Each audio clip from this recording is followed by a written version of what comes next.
menurut aku sih Gozali itu salah satu orang beruntung yang emang dia tugas untuk mensosialisasikan NFT. Berarti di setting apa enggak nih menurut lo? Setting. Gozali itu main di blockchain Ethereum. Lu tahu satu karya yang diupload, biaya mintingnya itu sekitaran 1 sampai 2 juta. Dia upload berapa ratus foto. Berarti kan dia punya modal segitu banyak. Gua rasa nggak mungkin sih. Ketika di internet kita kan sebenarnya bukan kreator, kita itu pekerja sebenarnya. Nah, di sistem NFT yang terdesentralisasi ini tidak mengenal pola itu. Jadi kreator langsung berhubungan dengan kolektor, buyer, tanpa ada pihak ketiga yang campur tangan gitu. Campur tangan.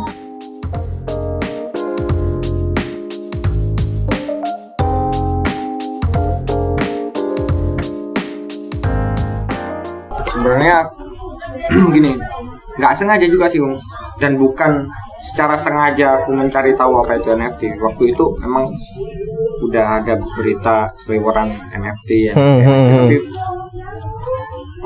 pemahamanku nggak terlalu jauh gitu. Terus aku anggap itu sebuah tren aja mungkin. Iya.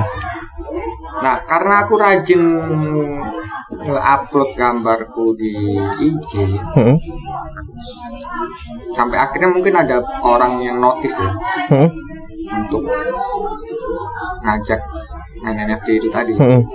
Ya salah satunya si Wanski itu manajernya Mocha. Itu orang yang pertama kali ngasih tahu kalau gambarmu itu bisa jadi sesuatu di NFT. Wah, aku nggak paham nih, Bos Wans. Gitu. Yaudah yuk, mau nggak belajar bareng? Nanti ada yang ngajarin temanku namanya Rainbow, anak Bandung. Ayolah gitulah. Emang nggak ada apa-apa ini. Kita bikin janjian untuk virtual tuh ya? Virtual, Zoom meeting. Ya itu dari situ dikasih tahu, diajarin sama si Rainbow apa itu NFT, apa itu blockchain, dan sistem kerjanya seperti apa gitu. Seperti apa, marketplace-nya gimana gitu. Ya udah sampai sekarang itu jadi sebuah hobi baru tapi sekaligus penghasilan baru. Ketika mempelajari NFT pertama kan pasti bingung kan? Pasti bingung. Terus mungkin sempat ada, nggak tahu ya, mungkin sempat ada penolakan juga, kayak kan tadi sempat bilang mungkin ini tren doang gitu kan.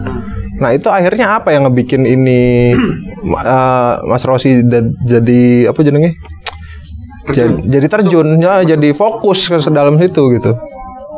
Itu tadi aku bilang tren kan karena kurangnya pengetahuan sih sebenarnya.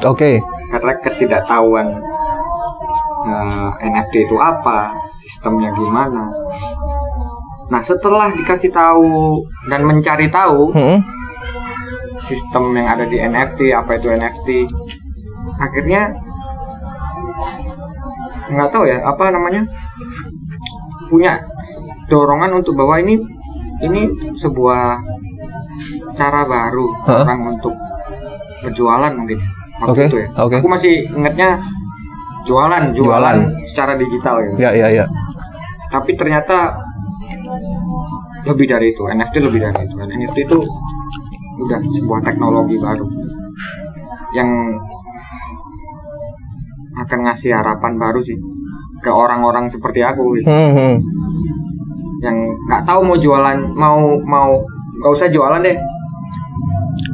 Ketika orang bikin sebuah karya kan minimal kan rasa ingin untuk didengarkan orang lain itu ada. Kita bikin gambar pengen ya, salah satunya dengan mengupload di IG kan otomatis kita nge-share apa yang kita kerjain selama ini. Nah di NFT ternyata lebih dari itu gitu. Setelah terjun langsung bikin akun, bikin wallet, akhirnya ya memberanikan diri untuk istilahnya minting. Minting itu upload karya di NFT untuk pertama kali. Yang waktu itu emang bener-bener nggak ada kenalan kecuali Rebo dan Wansky. Kalau Wansky sih dia lebih main blockchain cryptocurrency. Kalau si Rembo emang NFT. bener-bener yang terjun ke NFT. Nggak ada orang lain. Nggak ada temen yang main di situ. Dia langsung bener-bener nyemplung. Nah, yang jadi menarik tuh gini, ketika aku udah ngangkat karya pertama kali di NFT, nggak sampai 1x24 jam itu terjual habis. Sold out. Bikin berapa waktu itu, Mas? Dikit. Oke. Itu masih bikin 10 edisi. Oke. Dengan harga 1 Tezos. 1 Tezos. Ya. 1 Tezos itu berapa waktu itu? Waktu itu 70-an ribu. 70.000. Oke. Dan waktu itu nemu marketplace yang unik juga sih itu.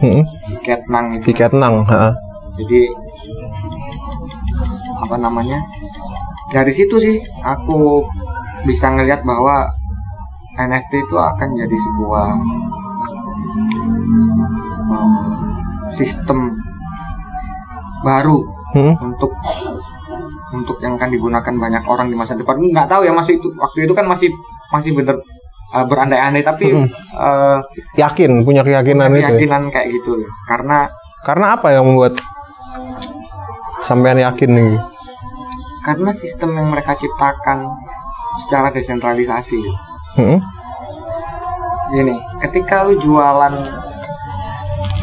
karya di internet ya, yang di marketplace yang udah ada sekarang, misalkan lu tanya taruh di Tokopedia, Bukalapak atau selalu ada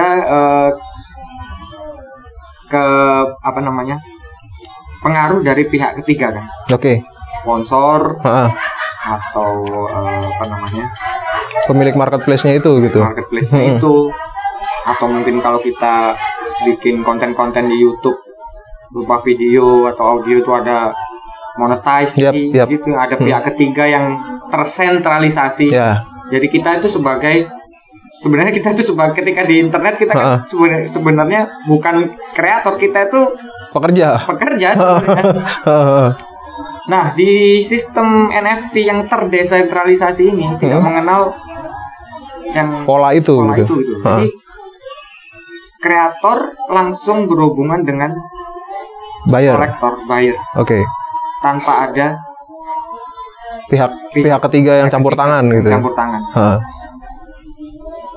Dan sistemnya sangat transparan gitu. Jadi nggak akan bisa dibohongin sistem yang ada di NFT itu, karena semua orang bisa ngelihat aktivitas kita. Nggak bisa di-lock atau apa, nggak bisa. Semua orang bisa tahu kekayaan kita seberapa, pendapatan kita seberapa gitu. Nah, dengan sistem royalti juga yang diciptain di marketplace NFT tersebut itu juga jadi semakin menjadikan fair antara pembeli, kolektor sama kreator. Oke. Mungkin kalau zaman dulu kayak nggak tahu ya mirip apa enggak gitu, kayak MySpace gitu ya. Jadi kayak band bisa langsung ketemu sama fansnya segala macem gitu-gitu. Terus jualan merchandise langsung tanpa ada pihak ketiga gitu. Mungkin ya. Bener kayak gitu. Tapi kalau di MySpace tetap ada MySpace-nya gitu kan. Maksudnya enggak, kalau di MySpace kita harus memakai itu kan profilnya benar-benar real gitu. Identitas kita di MySpace. Oke. Sesungguhnya di dunia nyata gitu. Nah, di NFT identitas kita adalah sebuah blockchain, sebuah alamat token yang unik dan nggak bisa diduplikasi. Oke. Jadi uniknya di situ ya. Jadi kita nggak perlu di NFT kita nggak perlu, bukan kewajiban kita untuk membuka identitas kita siapa gitu. Orang bukan ngelihat Lo-nya siapa gitu ya. Tapi apa yang lo buat. Oke. Nah, dari NFT ini juga jadi tahu rasa kepemilikan gitu. Jadi rasa kepemilikan ya apa itu? Jadi gini, mentalnya jadi berubah gitu.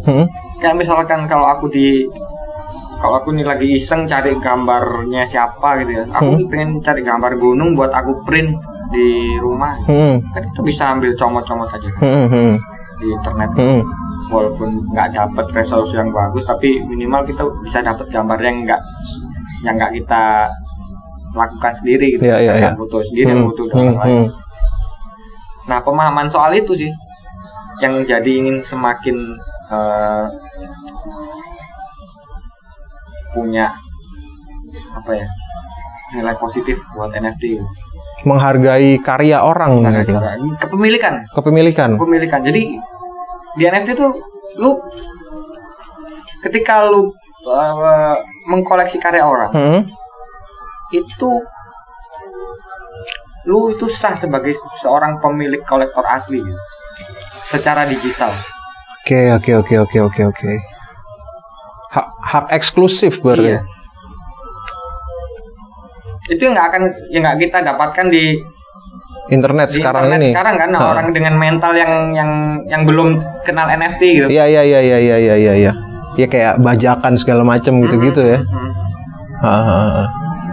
Tapi apa ya? Kita kan sempat ngobrol ini ya beberapa bulan yang lalu gitu kan, sebelum akhirnya Mas Rosi ini sempat ngajarin gue Bontel juga waktu itu ya, sama Ray gitarisnya KPR soal NFT ya Mas ya waktu itu ya. Berapa bulan yang lalu, 2 bulan 3 bulan yang lalu lah ya. Itu pertanyaan gue bertiga tuh sama kayak, terus esensinya gue ngoleksi karya digital nih apa gitu kan? Kalau misalnya gue beli kaset CD gitu kan, gue megang gitu kan, megang barang ya. Apa mungkin karena emang gue orang jadul gitu, orang bertiga itu orang jadul gitu. Jadi kayak apa sih esensinya ngoleksi karya digital itu gitu? Nah, kalau dari Mas Rosi apa sih pandangannya? Balik lagi ke mentalitas kepemilikan sih. Ya lu ketika lu bermain NFT, lu tahu bahwa sebuah karya orang yang capek-capek bikin sesuatu hal apapun itu nggak bisa lu comot gitu aja. Oke. Poinnya ke situ berarti ya? Poin awalnya ke situ. Poin mental yang kebentuk dari selama NFT gitu. Jadi ketika lu pengen suatu barang yang berupa digital ya, lu nggak bisa nyomot gitu aja, save as, copy as. Iya. Itu palsu gitu. Itu sesuatu yang bajakan yang lu ambil semua. Iya. Nah, di NFT rasa kepemilikan itu yang jadi poin utamanya di situ ya. Oke. Terus NFT belakangan ini mungkin sebulan terakhir kali ya, jadi kayak rame gitu kan. Jadi kayak rame gara-gara si Gozali itu. Gozali Everyday yang sold berapa tuh? MM-an kali dia hitungannya ya? MM-an. Nah, itu apakah emang semenggiurkan itu NFT? Jadi orang Indonesia itu butuh sesuatu yang booming dulu untuk bisa diterima untuk jadi orang pengen tahu, minimal orang pengen tahu dulu, baru orang akan belajar ke situ. Tipikalnya orang-orang kita kan kayak gitu kan. Yes. Nah, menurut aku sih Gozali itu orang pilihan yang beruntung, untuk salah satu orang beruntung yang emang dia bertugas untuk mensosialisasikan NFT. Berarti di setting apa enggak nih menurut lo? Setting. Oke. Karena gini, Gozali itu main di blockchain Ethereum. Ya. OpenSea itu ya? OpenSea. Yang pakai blockchain Ethereum. Lu tahu sekali dia minting, sekali dia upload itu berapa banyak? Apa nih biayanya? Itu hampir 2 juta. Oh, oke. Satu karya yang diupload, biaya mintingnya itu sekitaran 1 sampai 2 juta. Dia upload berapa ratus foto. Oke. Berarti kan dia punya modal segitu banyak untuk jualan. Gitu kan.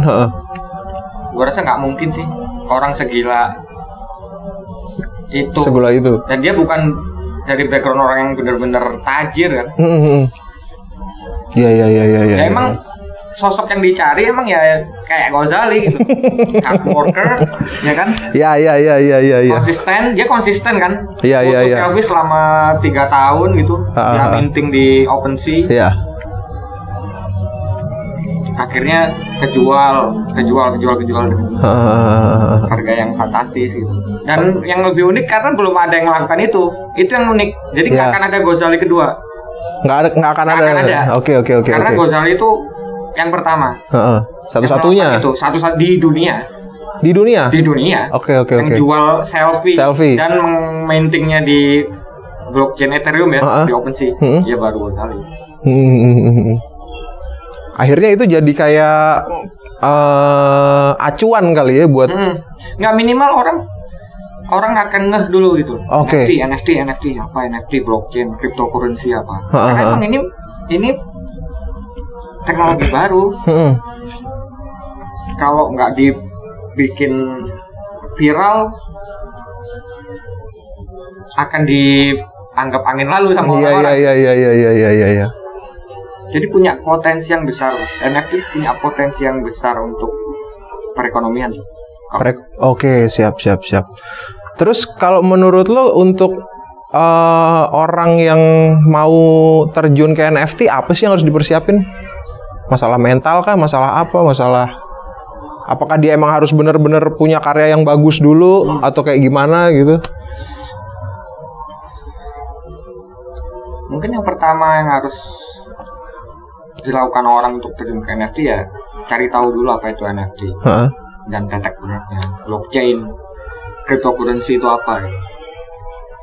Kalau minimal itu aja dulu basic pengetahuan tentang apa itu NFT, apa itu blockchain dan tetek benarnya. Ketika ada kemauan untuk belajar, dia kan pelan-pelan akan tahu sistemnya. Oke.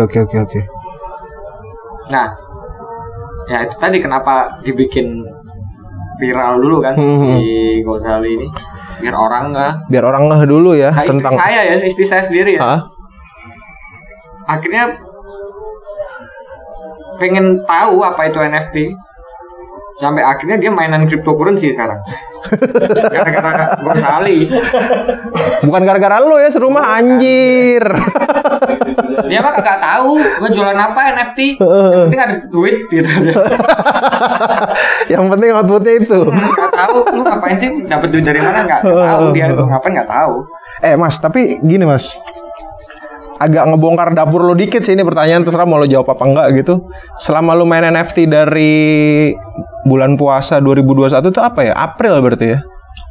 April Mei lah ya. Main NFT bulan Oktober aku. Oktober. Baru gambar bulan puasa. Oh, baru gambar bulan puasa, sorry. Berarti Oktober sampai sekarang kan? Oktober 2021 sampai sekarang gitu. Kalau di apa ya? Dikonversikan ke jangan rupiah deh, itu kan terlalu ini banget ya, terlalu dapur banget gitu. Kalau ke barang gitu kira-kira udah dapat apa sih lo selama ini? Sampai gue ngeliatnya kayak lu anjir tiap hari kayak Space Wombat nih ngupload mulu nih kayak di IG. Ya itu bagian dari konsistensi aja sih. Oke. Bagian dari konsistensi. Ya aku nggak akan ngiming-ngimingin apa ya. Lo nggak mau jadi Ghazali lah ya? Nggak akan ngiming-ngimingin bahwa NFT itu cuan, bukan di situ sebenarnya. Cuan itu hanya sebagian dari bonus aja. Karena yang dilihat adalah konsistensi dan kemauan lo untuk tetap bikin karya terus menerus untuk agar bisa dilihat orang gitu. Dalam artian gini, kalau lu upload karya laku, dapat duit banyak terus berhenti, orang akan ngeliat lu mainan cuman cari cuan doang. Tapi di NFT kan yang aku masuk di sini bukan itu sebenarnya, tapi suatu apa ya, kayak sebuah playground gitu. Oke. Yang diisi sama orang-orang yang sama dengan aku, yang bisanya tiap hari cuma gambar.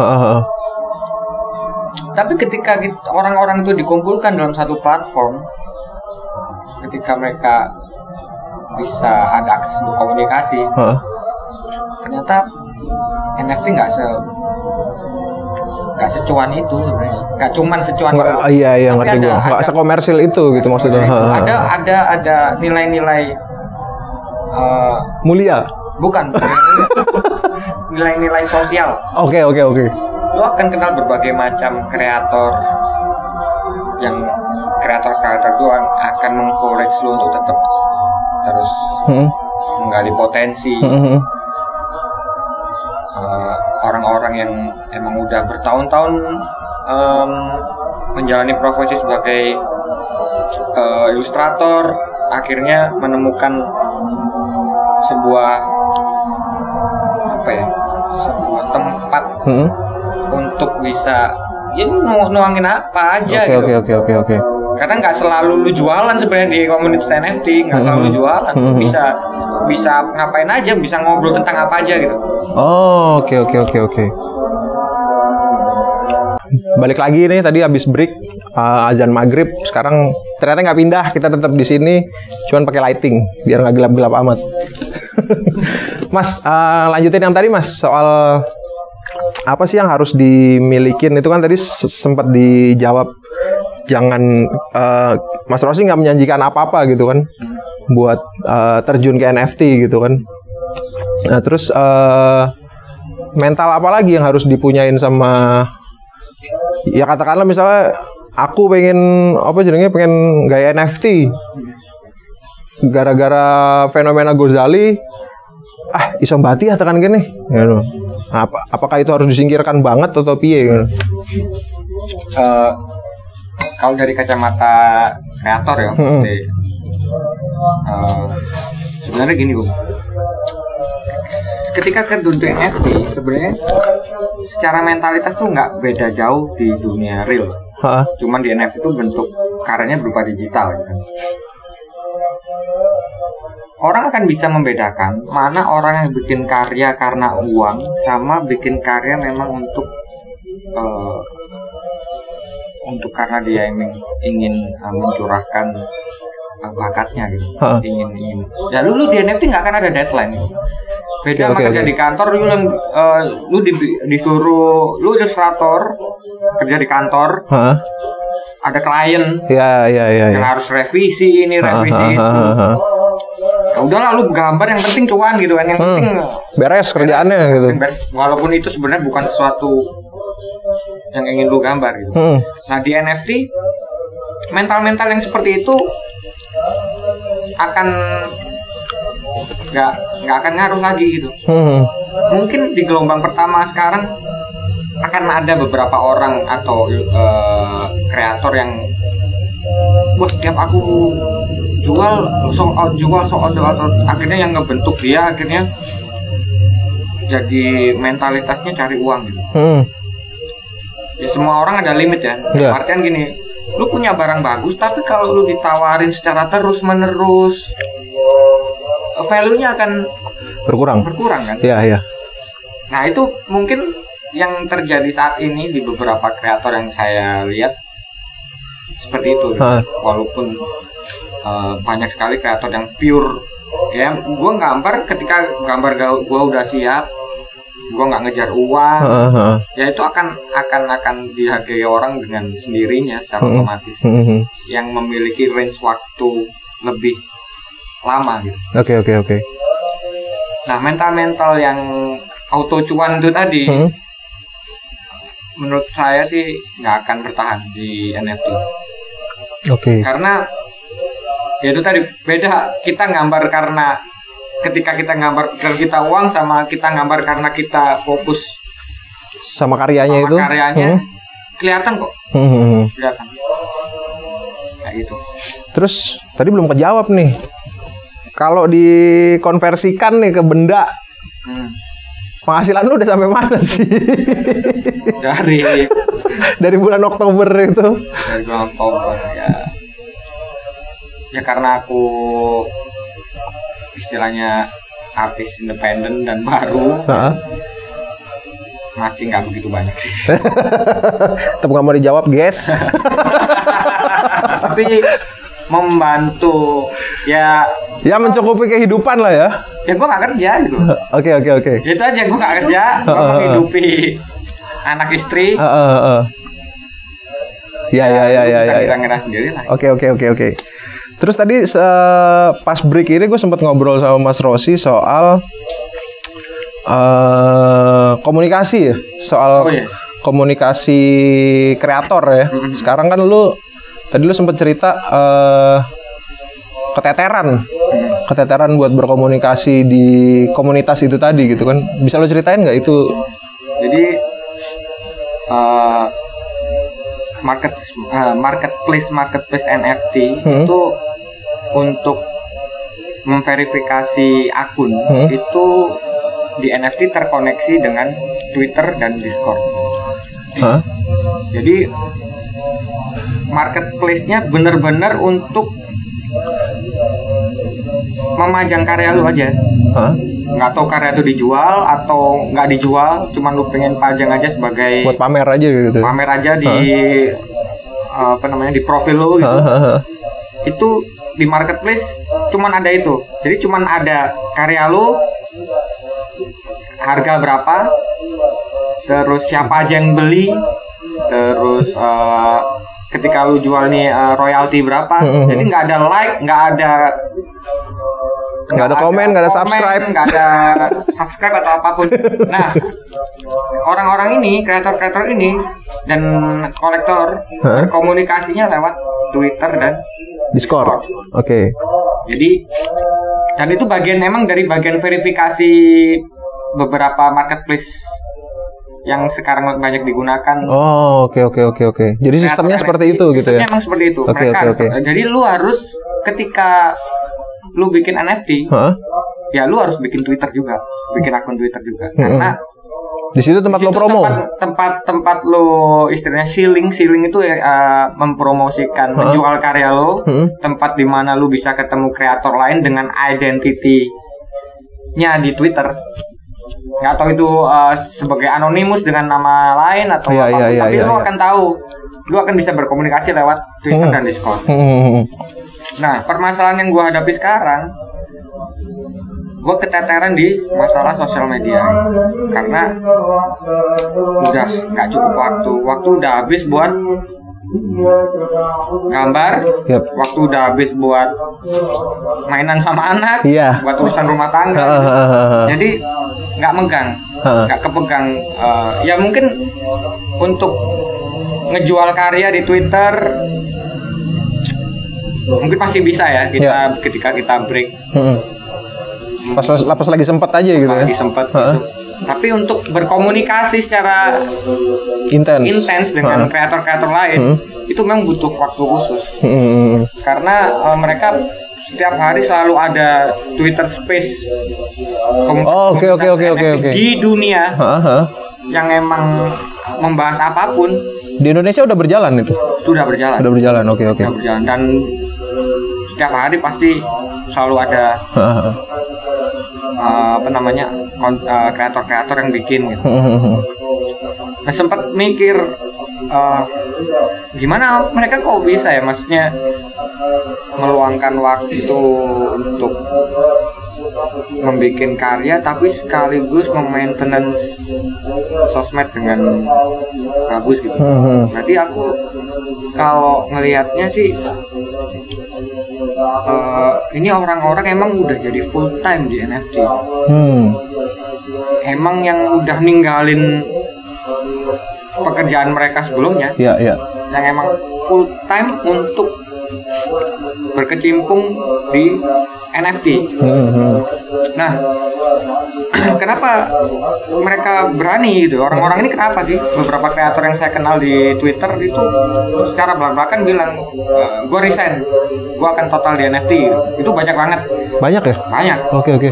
Karena emang cukup membantu gitu.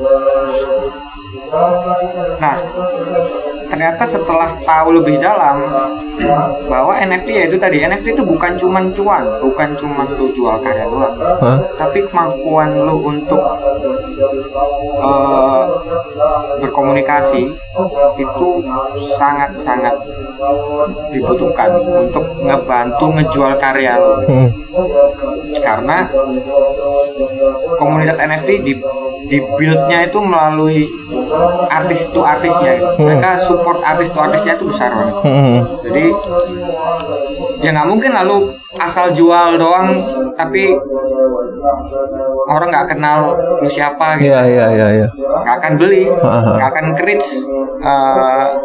Apalagi sistem algoritma Twitter itu nggak ketebak gitu loh. Semakin kecil kita berinteraksi dengan akun lain, semakin kita nggak akan terlihat di timeline. Oke. Itu Twitter. Semakin lu sering berinteraksi dengan akun lain, semakin apa yang lu post di Twitter akan keluar di timeline orang. Oke. Nah, itu yang jadi PR. Selain berkarya ya. Berkarya, memiliki kemampuan untuk memaintenance sosial media dengan baik dan memiliki kemampuan untuk secara verbal atau non verbal untuk public speaking, untuk menceritakan karya kita itu gimana, dan dengan bahasa Inggris. Kenapa dengan bahasa Inggris?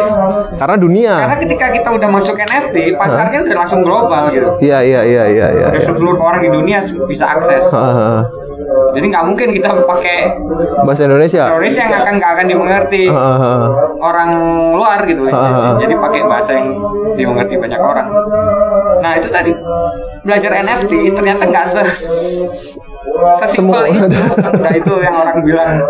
Jadi selain lu harus jago gambar, lu harus juga punya kemampuan public speaking, lu harus juga bisa belajar bahasa Inggris, lu harus berkoneksi dengan kreator yang lain, lu harus berkoneksi dengan kolektor, dan itu saya yakin nggak akan sanggup dilakukan oleh satu orang. Jadi ada tim menurut lo? Ya ada tim. Jadi ada, ya gini sih, kalau dibahasakan dengan sederhana nih ya. Lu jualan kopi nih, sendirian lu jualan bisa, karena lu memulainya dengan independen. Lu bikin meja depan rumah, lu siapin grinder, apa semua segala keperluan, segala rupa kebutuhan jualan kopi. Terus rame, pembelinya rame, nggak mungkin kan? Teteran juga lu pasti kan? Lu sendirian nggak mungkin. Lu akan memperkerjakan orang lain untuk membantu sebagai kaki tangan. Iya. Membantu tangan kiri, membantu tangan kanan. Yang fungsi tim ini kan untuk bekerja sesuai dengan brand yang udah bangun sebelumnya. Kayak gitu. Ya sama di NFT juga kayak gitu. Dan menurut lu udah ada yang ngelakuin belum di Indonesia kayak gitu? Udah ada. Udah. Dan sukses? Sangat sukses. Oke. Sangat sukses karena dia saya nggak nyebut nama ya, tapi termasuk salah satu orang tenar sih di Indonesia. Jadi dia itu memaintenance dengan baik semua poin-poin yang saya sebut tadi. Jadi dia udah bikin karya yang orang lain belum pernah bikin. Terus dia punya konten YouTube. Dia selalu bikin thread di Twitter tentang NFT, selalu ngasih edukasi ke orang lain lewat YouTube, sosial medianya dia lah ya. Sosial media yang memang benar-benar di manage dengan baik dan terkonsep. Oke. Kapan dia gambar gitu? Kalau ngurusin sendiri nggak mungkin. Ngurusin sendiri gitu. Kapan dia gambarnya? Dan sekali dia bikin project gambar yang dikeluarin 100 gambar. Oke. 30 gambar. Jadi kan memang dia emang bener yang membuat konsep. Ya, timnya tinggal menjalanin apa yang dia pengen. Udah dia tinggal maintenance secara langsung sosial medianya. Jadi lu ke depannya mungkin bakalan nge-hire orang buat jadi tim lu atau gimana? Kalau suatu saat karya-karya gua laku banyak, otomatis demand juga bertambah kan? Iya. Kayaknya memang nggak mungkin dilakukan sendirian sih. Oke. Memang udah ada rencana untuk bikin sebuah tim untuk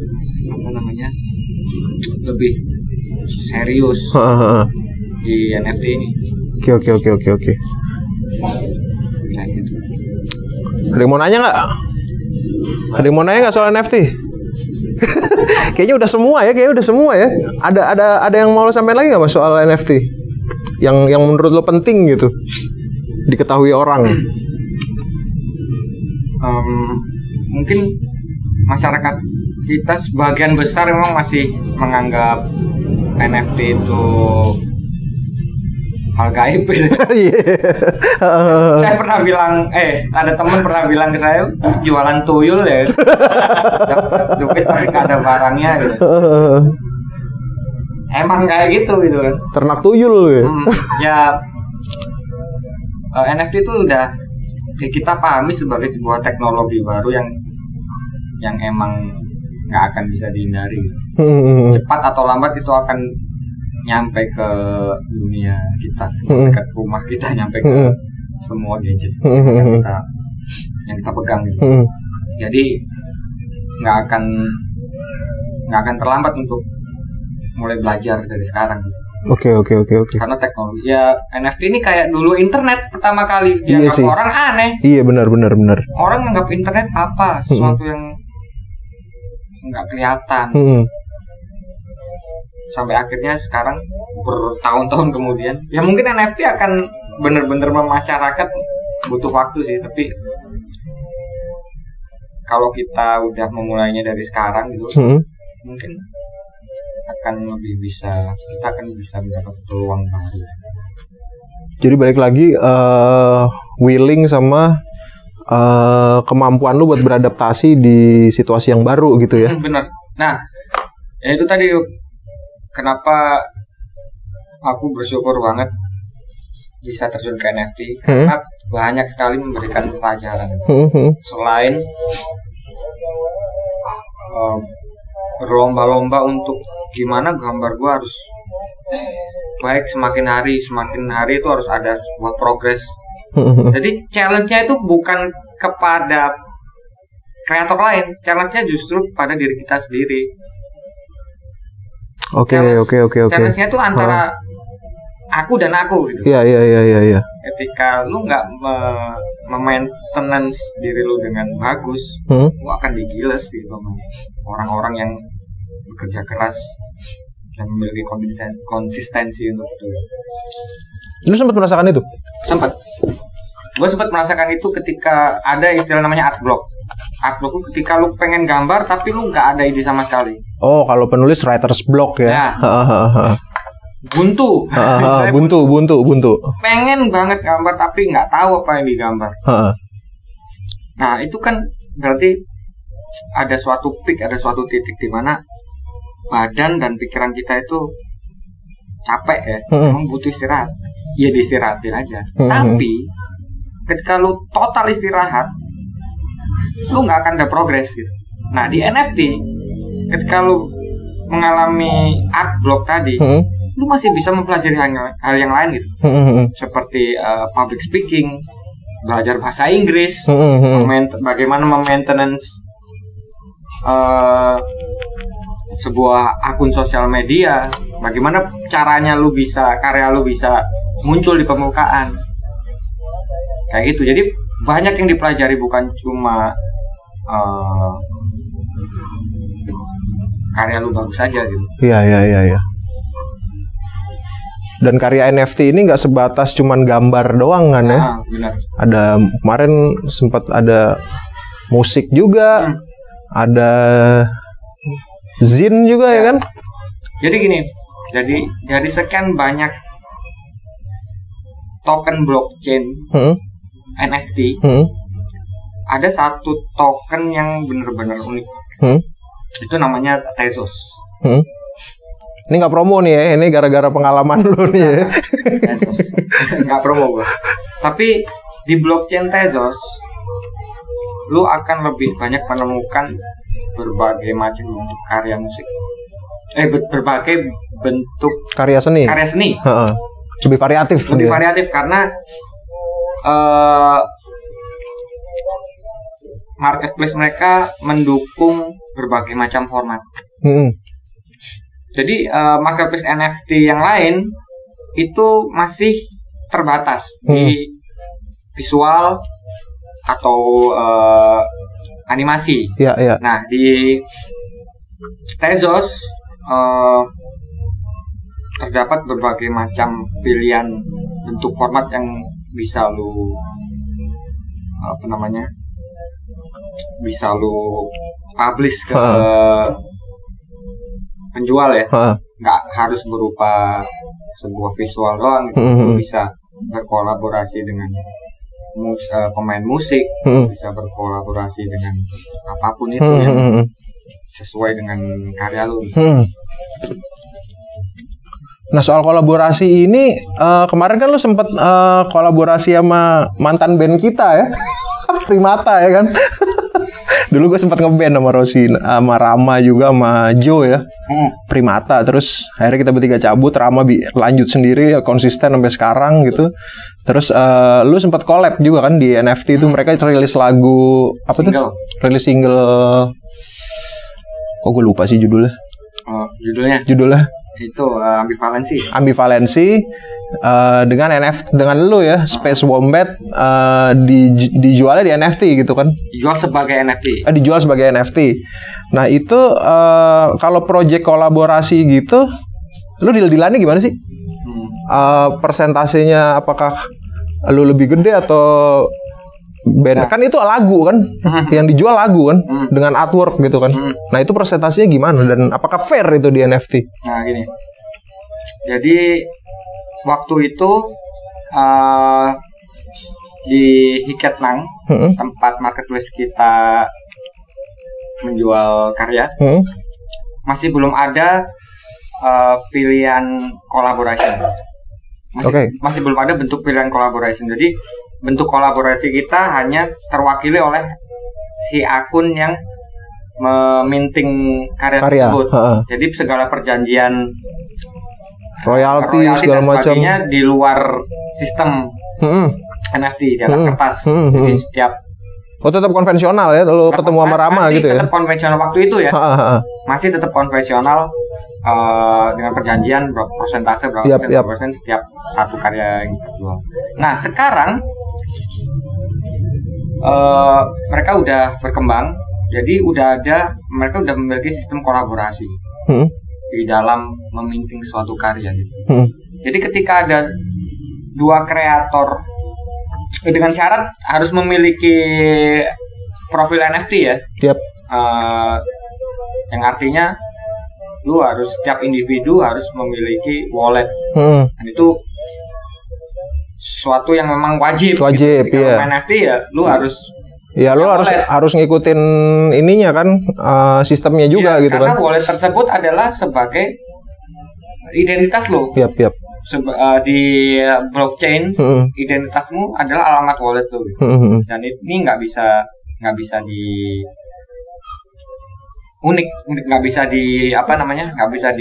diduplikasi. Memiliki sistem keamanan yang unik. Jadi misalkan gua sekarang ya, misalkan gua berkolaborasi sama Primata, lagi gitu, dengan sistem yang udah diperbarui di Tezos. Dan Primata punya akun juga di situ gitu, wallet sendiri juga. Nah, persentase penjualan itu udah bisa ditentuin di sistem tersebut gitu. Anjir, keren juga tuh. Jadi secara otomatis, misalkan di Primata ada 3 orang. Ya. Jadi ada 3 wallet dari 3 playernya. Terus di Primata ada 1 orang sound engineer, manager gitu. Misalkan masukin aja dia sebagai kolaborator juga. Terus ada gua sebagai ilustrator. Nah, misalkan ada 5 alamat wallet. Nah, itu udah bisa disetting persentase pendapatannya setiap individu yang ikut berkolaborasi di project itu gitu. Di project itu ya, sesuai dengan seberapa besar dia keterlibatannya gitu ya, di project perannya ini. Gitu. Dan misalkan satu karya tersebut dihargai 1 Tezos misalnya. Nah, ketika terjadi sebuah pembelian dari kolektor, dari buyer. Nah, 1 Tezos ini udah langsung kepecah ke wallet masing-masing secara otomatis. Jadi kita nggak perlu ngecak-ngecak lagi. Nah, kita cuman perlu setting di awal doang. Sebelum kita meminting, perlu disetting aja persentasenya untuk walletnya player A, B, C, sound engineer dan ilustrator berapa persen. Jadi tentuin sebelumnya. Jadi persentase itu akan masuk di setiap transaksi karya secara otomatis ke wallet mereka tanpa ada pihak lain. Iya. Dan itu persentase seumur hidup, Bung. Jadi dalam artian nggak akan putus. Nggak akan putus. Jadi ketika misalkan pembeli kolektor pertama menjualnya kembali dengan harga yang lebih tinggi, royalti yang udah kita setting itu udah langsung masuk ke 5 wallet tadi. Ketika transaksi yang di secondary market istilahnya. Iya. Dan ini yang menarik sih menurut gue, kayak waktu itu Rossi juga sempat ceritain ke gue soal kalau gue beli terus gue jual lagi dengan harga lebih tinggi gitu kan, lu ngeset royalti, otomatis dari angka itu lu dapat royalti segitu gitu kan, yang otomatis lebih tinggi lagi kan. Iya benar. Iya kan? Kalau gue kasih tahu lagi satu bocoran. Oke. Pendapatan gue lebih banyak dari secondary. Pernah ada satu karya gue ngejualnya di primary market harga aslinya cuma harga 1 Tezos. Terus ada salah satu pembeli gue menjualnya kembali dengan harga 100 Tezos. Lu ngeset royalti berapa waktu itu, ingat ya? 25%. Berarti dapetnya 25 Tezos ya. Tapi itu jadi bikin mental ngarep kayak gitu gak sih? Enggak ya? Ya itu makanya balik lagi ke mental masing-masing sih, Bung. Iya. Nah, sebelum lu masuk NFT, lu harus menguasai dulu tuh apa semua tahapan-tahapan, apa itu NFT, apa itu blockchain, cryptocurrency, itu lu harus kuasai dulu. Iya. Nanti kalau itu udah tahu, udah memahami dengan cukup baik, nanti mentalitasnya akan kebentuk sendiri. Terakhir. Tadi pas lu datang kita sempat ngobrol-ngobrol soal web 3 web 2 web 3 gitu. Ya. Itu gimana sih? Jadi gini. Sebenarnya pembahasan masih baru sih. Gue juga masih awam sebenarnya. Tapi gue tahu artinya apa gitu. Kenapa NFT itu diistilahkan sebagai web 3? Jadi gini, di web tuh, di internet yang kita pakai sekarang, Google, YouTube, dan sosial media lain, TikTok gitu ya. Itu, kita walaupun sebagai kreator sebenarnya kita adalah pekerja itu tadi. Pekerja oleh sesuatu institusi yang tersentralisasi. Iya. Nggak langsung. Contohnya gimana? Contohnya kita bikin konten di TikTok. Ya contohnya ini YouTube ini nih. Nah, akan ada monetize, akan ada tawaran iklan-iklan. Yes. Yang itu akan terjadi sebuah proses keuangan lah, proses perekonomian antara lu dan pihak yang memegang iklan tersebut. Jadi ada istilahnya, kita juga kita sebenarnya bukan pure sebagai kreator. Ketika kita di web tuh, kita masih belum pure kreator karena masih ada campur tangan institusi lain. Ya kan, ketika lu ingin nge-blow up konten lu di web tuh, lu kan otomatis harus menjalani beberapa hal yang policy, peraturan segala macam gitu-gitu. Peraturan ataupun nge-boost dengan iklan dan sebagainya, sponsorship berbagai macam. Dan di Web3 itu kita dilihat sebagai kreator, murni sebagai kreator, tanpa ada campur tangan pihak sentral. Makanya namanya desentralisasi. Jadi yang ada di Web3 itu cuma kreator dan buyer dan kolektor yang akan bertemu langsung tanpa ada campur tangan pihak lain gitu. Nggak ada calonya ya? Nggak ada. Nggak ada calo, nggak ada iklan, sponsorship atau apa-apa gitu. Jadi ini sesuatu yang benar-benar baru ya. Dan mungkin gue sebenarnya secara teknis pembahasannya nggak begitu paham, tapi konsepnya lo paham. Konsepnya gue paham. Bahwa ini akan jadi sesuatu yang besar di masa depan. Oke. Seorang kreator apapun itu. Karena sistem desentralisasi ini kita nggak akan diusik oleh hal-hal lain selain diri kita sendiri. Ya lu sebagai lu, orang yang membeli, yang ngelihat lu, yang akan membeli karya-karya lu apapun itu, ya lu sendiri bagaimana cara nge-brandingnya gitu. Identity lo ya udah gitu. Identity lu seperti apa ya terlihat dari karyanya gitu. Emang pure. Lu harus kerja keras untuk itu gitu. Jadi yang gua maksud Web3 kayak gitu sih. Oke. Agaknya kayak gitulah. Oke, kayaknya udah cukup ya, udah lama juga nih kita ngobrolin soal NFT. Nah, kalau misalnya lu pengen lebih tahu soal NFT segala macem, mungkin lu mau nanya soal sound engineer lah segala macem, lu IG lo apa sekarang sih? Space Wombat itu ya Mas? Nah, IG masih Osidias. Osidias. Cuman Twitter Space Wombat gitu. Mungkin Space Wombat underscore. Ntar gue cantumin juga lah di video ini gitu. Lu bisa ngobrol-ngobrol langsung sama Mas Rossi gitu, dengan catatan kalau dia ada waktu. Ya udah segitu aja dulu sih. Makasih Mas ya. Makasih. Thank you. Bye.